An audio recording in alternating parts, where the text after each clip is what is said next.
So I explained that. To understand the Torah's entirety is impossible, because it's infinite. The Torah is the menorah represents the siyata d'shmaya for Torah Sheba'al Peh. So every vessel had to be infused with a kavanah representing what that vessel was. So what kavanah did it have to be infused with? The kavanah Torah Sheba'al Peh, that's infinite. Only HaKadosh Baruch Hu could infuse it with that. Okay. I've said this many times.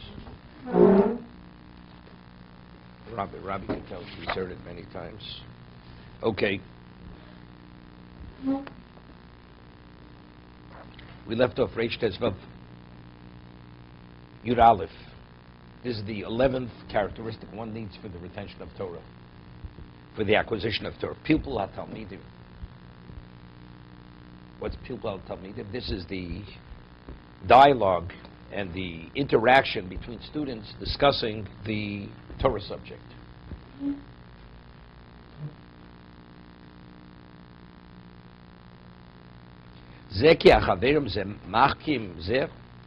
Among peers, each one wisens the other as a result of the dialogue that takes place between them. Also, he wisens the Rebbe.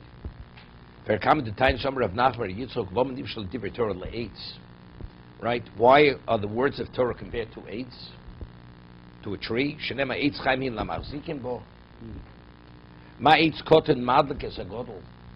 Just as if you have a small ember, you're able to ignite a large piece of wood. The students, they sharpen the greater ones, meaning the Talmud advances the Rebbe. And this is what Reb Chanina says, Harbi Torah lamadati mirabosai, umechavero yoser, umetalmide yoser mikulam. This is the koton is bechadis agodol. I've learned enormous amount from my peers, from my rabbeim, from my peers, and from my students. I learned more than anyone. V'atamu vor ma'od ki hadover hadoma le'etz she'mekabel or.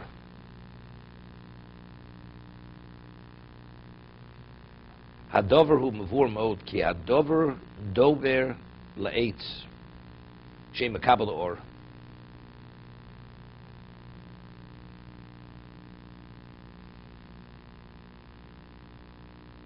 I'm not sure what that means exactly. Something is comparable to a tree. He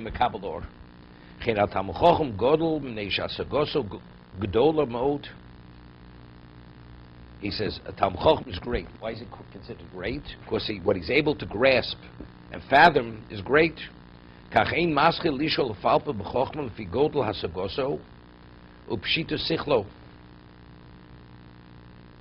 Able people dina sheila. The tzorchel called people sheila fuki agdol meibem sheila. We say this. You know, the Chovot Chaim writes in his introduction to Chovot Chaim, and he says many of the laws. He speaks why how people are not careful. Even he speaks about different segments of population. Ordinary people, says he attributed it because they're ignorant. They don't know the halacha. He says you find Talmidei Chachamim, people who should know better, they speak Lashon Hara. So he goes to explain why they speak, or that he just because they don't know the halacha well enough. He says why not? Because you find the halachas are really scattered throughout Shas. They were never compiled to one location, and therefore to be able to see, to fully grasp and understand all the intricacies which pertain to Shmiras HaLashon, is not found in one location.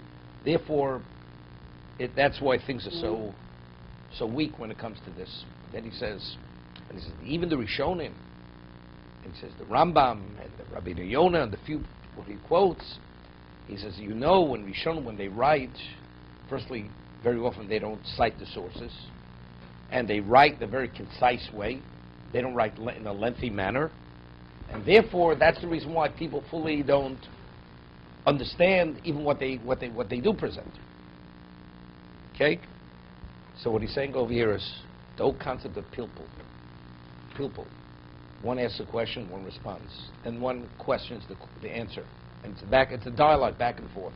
And through that, you come to a level of clarity. A person who's a godel, a person who's really accomplished in Torah, he immediately sees when he reads what it says, he understands immediately. He doesn't have to ask the question. Because of his background, so like I always say, sometimes you read Chofetz Chaim in his other story, he'll ask a question on Pasuk in Mishlei, and it's a profound question. And then when he explains it, you question why you didn't understand it, but it's obvious. Because of the Chofetz Chaim's level of knowledge and his level of Yiras Shamayim, to him it was obvious. It's not he had to figure it out. When he read it, immediately the words of Shlomo Melech resonated with Chofetz Chaim because of his level of Yiras Shamayim. It's like the Chofetz Chaim once said to some of his Talmidim, they were amazed that he says, that you see things so clearly, in terms of Hashem. He says, if you look out the window and you see sunrise, or you're amazed that you can see the sun rising. He says, when I look at this world, he says, I see Hashem in every aspect of its existence. So don't be amazed. That's where he saw things. So when he read the words of Shlomo Melech in Koheles, Hevel Avolam Akol Hovel, the way he lived his life all the years, and he internalized, and he developed, and he conditioned himself, of course. So therefore his answer, it's not, of course he had a photographic memory, and he was a level of genius, is one of a kind. But factually, when he read the words of Shlomo, that's what Shlomo was saying. Somebody, if you study Chofetz Chaim, Mishnah Berurah, you see he was one of the Gedolei. He was one of the leading Torah sages of his generation. But the Chovot HaLevavos was known as what? Chosid. So Rabbi Aaron Kotler once says the Brisker of why. He should be known as the Gadol Ador, leading Torah sage of the generation. So the Brisker Rav said to Chovot Chaim, he said, because he was a Chosid, he was a Mispal HaKadosh Baruch Hu, that he shouldn't be acknowledged as being a Gadol Ador. He didn't want, he fled from honor, didn't want to be known as that. But if you study his works, you study the Be'er Halacha in Aruch Chaim, you see exactly. You study his commentary on Torah's Kohanim, he wrote a commentary on it, you see there's nothing he doesn't know, and the level of depth he knows. But he couldn't pray that he shouldn't be a Chosid. Because a Chosid always feels he's always lagging. He's never there. So therefore, Tzaddik goes at Kodesh Baruch Hu Mekayim. So what he requested, Hashem fulfilled his request. He will not be known as a Gadol Ador. But in terms of Chosid, he never made that request. Because he never saw himself as a Chosid. Therefore, he's known as a Chosid. That's what the Brisker Rav said to Rabbi Aaron. Didn't he have obligation to do the most part? No, but still, even though, of course, he responded. Any Torah meeting they had, he led the meeting. The Gedolei Ador knew he was. But it wasn't, the whole world spoke about the Chofetz Chaim. They didn't speak about him. They spoke about his Chasidus. He's being a tzaddik, being a holy man. Okay? So we should get back to the Mishnah Berurah.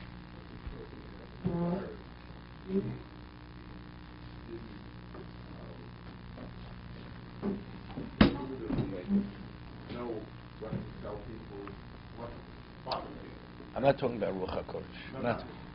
It's not intuition. This is based on experience, level of knowledge. What are your questions? Because you have blind spots. We have many blind spots. He didn't have those blind spots. No, the person has to ask the Rebbe the question, but it's not pilpul. Pilpul is you go back and forth till you figure it out. There's no figuring it out. He reads it. That's what it says. In other words, like... if you overdo it. Yeah. My mashgiach. It's a way of learning.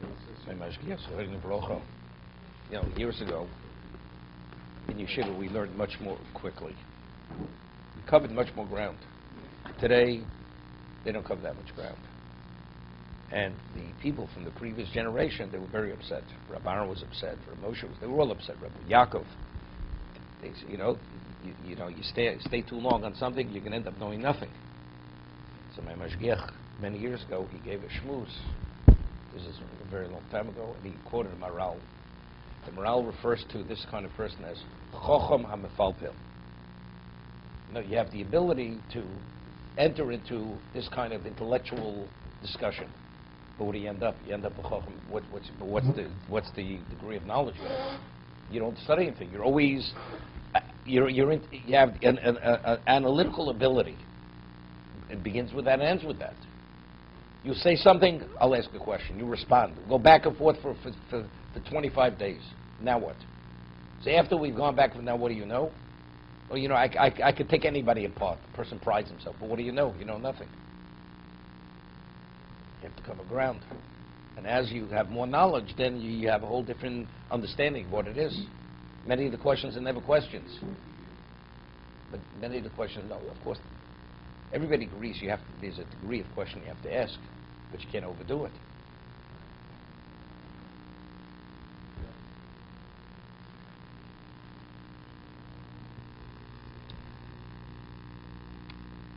Many years ago, Moshe Feinstein said a shir in Baltimore, maybe a long time ago, 45 years ago, maybe longer. Moshe was such a genius. You know, he was a humble man. He wrote, there's what we call a chakira. Chakira means, you analyze something, you could see it two ways, three ways. First, he spoke very fast for Moshe. Very fast. That if you didn't prepare the material before, you didn't understand what he was talking about. Fast, you can't imagine how quickly he spoke.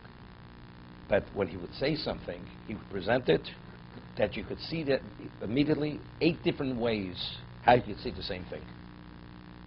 The same thing, 8 different ways.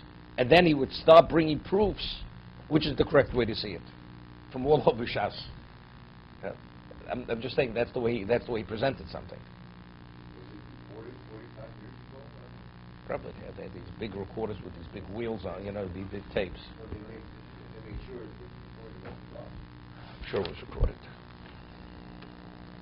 Yeah.